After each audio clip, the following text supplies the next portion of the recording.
So I only read 3 books this month, but looking on the bright side, they were all really good books. So June is finally over, which means that we need to do a little bit of a June wrap up. Did I do the best at reading as many books as possible in the month of June? No. I really just found myself getting kind of into a slump again this month, and I feel like that's been kind of the story of this entire year, is that one month I'll be doing really, really well. I'll read so many books, it'll be like almost too many books to talk about in a wrap up. And then the next month I will read like 2, 3, maybe 4 books if I'm lucky. And of course during that slumpy month it will be like really on and off again reading. I will like read a lot one week and then read nothing for 2 weeks and then kind of pick it all back up in week 4 and round it out in like a kind of decent way. And that's really been bothering me lately, so I really need to figure it out. I don't know what I'm doing wrong. I don't know what is like different about this year.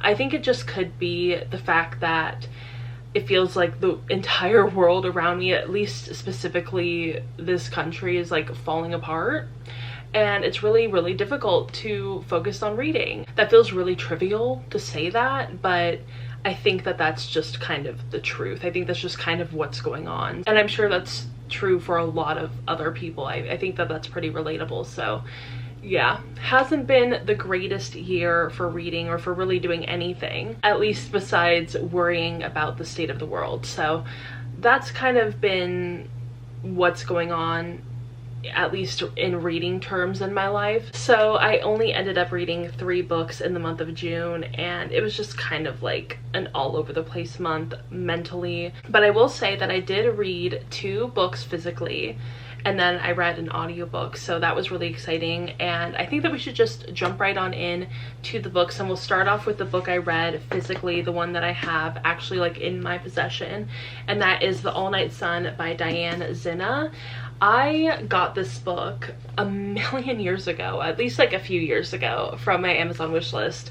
I can't remember who bought it for me because I don't have the like little gift note in there anymore, but I do remember that it came from my wish list, so thank you to whoever picked that up for me. I really do appreciate it, and I'm sorry that it took me literally years to finally get to this novel, because I ended up loving it. I gave it 5 out of 5 stars. This is my favorite book of June easily, and I could definitely see it being one of my favorite books of the year. That might be a little bit of a spoiler, but I feel like I have to be honest about this because I genuinely loved this book so much. This book came out a few years ago in 2020, and I just feel like I have not heard anybody talk about this book, even like back when it was first released. I feel like it definitely kind of flew a little bit under the radar, but it is so good. Basically, this book follows a 28 to 29-year-old adjunct professor, and she works at this kind of like smaller college,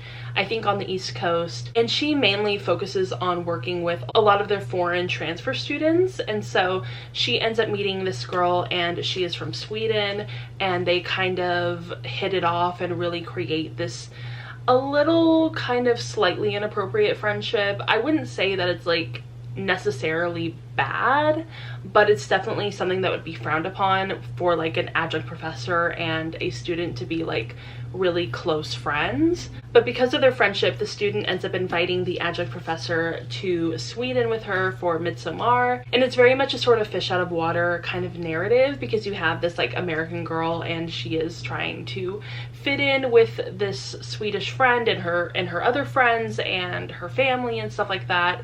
And they both kind of have this connection between them of they have both lost their parents, and they have a lot of trauma connected to that and a lot of unhealed emotional issues connected to that. So they really form that connection because of their shared trauma. But there is also sort of a romantic element to this. The main character ends up meeting her Swedish friend's brother, and they end up cultivating this sort of romantic relationship together, despite the fact that the Swedish friend doesn't really want anything to be happening between the American and her brother. And it's mainly because the friend and her brother have kind of like a tense relationship. They both have very different ways of dealing with their parents' loss, and so that has kind of created a lot of tension within this family. But yeah, I really enjoyed this book. It was kind of like a literary fiction with a little bit of romantic elements in it, which I really appreciated, and I absolutely loved the writing style so much. It was so beautiful, so descriptive. It really made you feel like you were literally there with those characters and you were experiencing these things yourself. It had like this very visceral quality to it, which I really appreciate from literary fiction novels. And it was just really interesting to see all of this from this main character's perspective.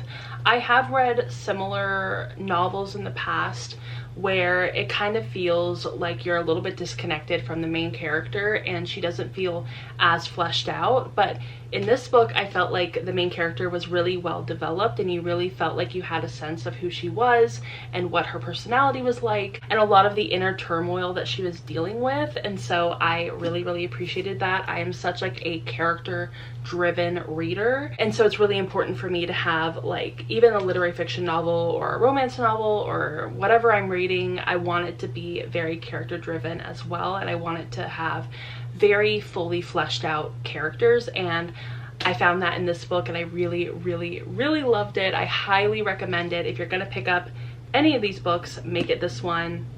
It's a 10 out of 10, or I guess a 5 out of 5.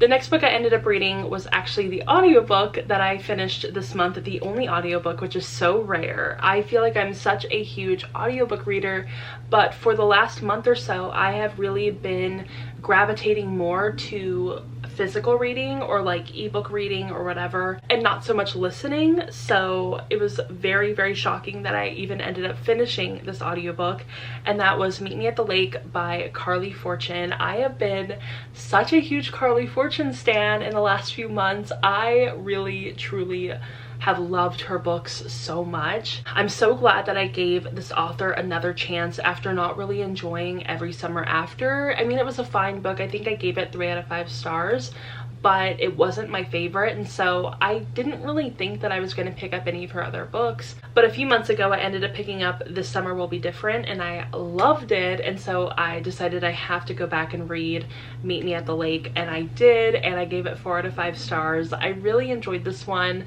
not so much as This Summer Will Be Different, but it was still very good. This book is an adult romance, and it follows a young woman in her 20s, I believe, and maybe her mid to late 20s, and she has recently lost her mother and has to take over the resort that her mother was running before. And this main character isn't really interested in running the resort. She really doesn't want to be attached to it. She doesn't want to stay in that small town and kind of be stuck there in her mind, and so she is just kind of trying to figure out what she has to do to kind of get rid of this resort and move on. But once she ends up getting there, she kind of gets sucked back in, and she runs into this guy that she once had a bit of a romantic relationship with in the past, and so she kind of gets deeper and deeper into staying in this small town. So I will say this book I feel like had the least amount of plot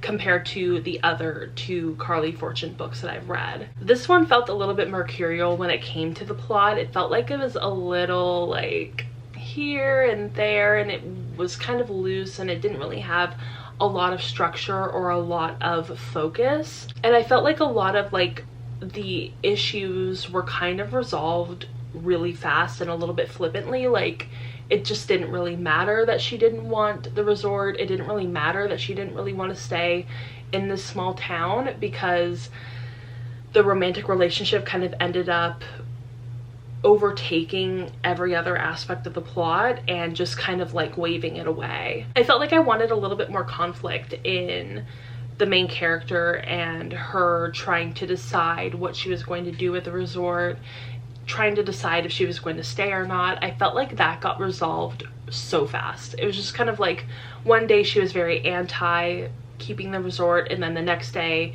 she basically woke up and was like, I'm gonna give it my all, I'm gonna give it my 100%, and that was that, and it never got brought up again. So I felt like that was just very strangely resolved and didn't really feel coherent for me. It was very choppy. But other than that, I really enjoyed the main character and I loved her love interest. I thought he was really good. I thought they have really great chemistry. I also really enjoyed a lot of the kind of diversions into the mom's past and her experiences at this resort and her experiences with the people around her and her relationships and stuff like that. I thought that was really interesting. I love a narrative about like a young woman and her grappling with the loss of her mother, or kind of her like female parental figure, even if they're like not directly related. I just love those kind of narratives. It's very much like Mamma Mia, Here We Go Again, you know, those kind of movies. I love that kind of narrative. So I really enjoyed Meet Me at the Lake. I thought it was really intriguing, really fun, very immersive, which I feel like is really true for a lot of Carley Fortune's books. They just feel like you're there. It feels like you're there, and I love that they're set in Canada. I feel like I don't read a lot of books that are set in Canada, so that's really exciting and interesting. And even though narratively it just wasn't her strongest work, I feel like even Every Summer After was a little bit more narratively sound. I still really enjoyed this book, and I feel like if you are the type of person who's looking for books that are for adults but are similar to The Summer I Turned Pretty, it's all Carley Fortune. Carley Fortune is your writer. She's the one that you definitely need to check out, and I was that reader. I needed some books that were similar to The Summer I Turned Pretty but for adults, and it was perfect. It was everything I could have asked for. And the very last book that I read was one that I read on my ebook, and it's actually available through Kindle Unlimited, and I have a free trial for Kindle Unlimited, and that was kind of the entire reason why I even got the free trial, because I read the first book in this series about a month or so ago, and I was like, I need to find out what happens in the second book. So I'm really glad that I ended up having that free trial for Kindle Unlimited, because I don't really have the funds to try it out in any other way. But I also got this little page turner for my Kindle, so when I go to the gym and I read my Kindle on the treadmill, I don't have to constantly be reaching up to flip the page, and it really slows me down. And so now I have this little page turner and I can read my Kindle and go on the treadmill, and it's perfect. Anyway, the book that I ended up reading on my Kindle was Just So Tipsy by Audrey Vaughn, and this is the second book in this series. I read the first book, Sip's About to Go Down, about a month or so ago, and I really enjoyed it. I gave it 4 out of 5 stars, and I ended up giving Just So Tipsy 4 out of 5 stars as well. I loved these two main characters in this book. They were so sweet, and their little meet cute was so awkward and adorable, and I just loved it, and it really endeared me to these characters pretty immediately. Basically, it follows this young woman, and she was a model, and she's really wanting to get out of that life for now. She wants something a little bit different. She really wants to open a spa with her best friend, and so she kind of has that on the agenda, but she also broke up with her kind of like pop star boyfriend, like very B/C list pop star boyfriend, and they didn't really have a very good relationship, and she really just wants to get away from LA and like that entire scene. And so in her, I believe it's her great aunt or something like that, not her grandma, but like her great aunt, when she ends up passing away, she leaves her house in this really small town, and so the main character ends up deciding that she is going to go over to that little small town, check out the house, and put it on the market. And when she gets there, she finds out that her great aunt left her a dog that has been at the veterinarian, and so she ends up going and picking up the dog, meets the veterinarian, and they end up having this really adorable meet cute, and it basically kind of goes from there. The veterinarian is part of the family that this series is following, and he really needs a date for his brother's impending wedding, and so they kind of decide to do a little bit of fake dating and kind of having fun together and stuff like that. And this book was so cute, so fun, very steamy. So if you're looking for kind of like a smutty, steamy book. I would highly, highly recommend these books in the series.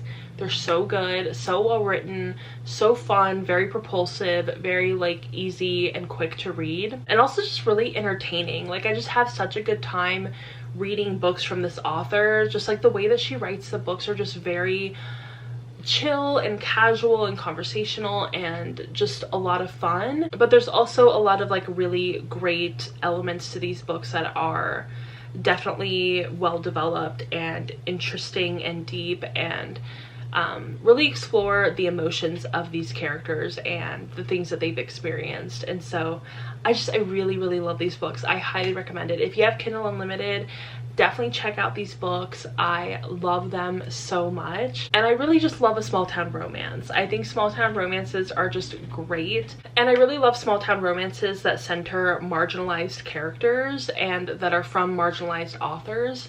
I think that they're a lot of fun, and I think that they're a really great perspective into the small town trope. So highly, highly recommend this series.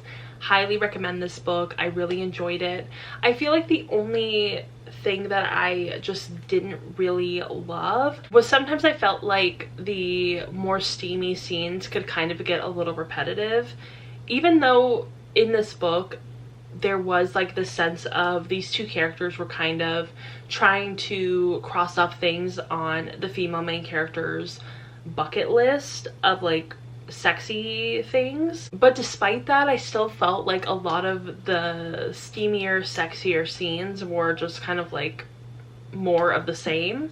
There were a few scenes where I was like, okay, this is a little bit more interesting, but there were so many of them and it just kind of felt like, okay, they're doing it again. Okay, like, we got it. I just felt like it could have been a little bit more interesting, or maybe the space could have been used for something else. But I get it, these are like kind of smuttier books, and that's kind of the focus of these books, and I don't really have a problem with that. I enjoy a smutty book every once in a while, and it comes with the territory. A lot of the time when you're picking up an adult romance, I feel like 9 times out of 10 it's going to be at least a little bit steamy. But yeah, I just felt like sometimes I could have used a little bit more. I guess I could have just asked for a little bit more of like development between these two main characters and their relationship. But yeah, those were all 3 of the books that I read in the month of June. I hope you guys enjoyed hearing me talk about these books. I tried to kind of go more deep into each of the books because there were so few of them, so I kind of wanted to stretch it out and give you as many details about these books as possible. So I hope you guys enjoyed it, and I hope that any of these books sound interesting to you, and if you pick them up, definitely let me know what you think of them. Also, let me know if you read any good books in June. I need some book recommendations, so definitely leave them down below. And if you enjoyed this video, definitely go ahead and give it a thumbs up and subscribe to my channel. Also, go ahead and follow me on Instagram, Twitter, Goodreads, Storygraph, TikTok. All the links are down below, and I will see you all in my next video. Bye!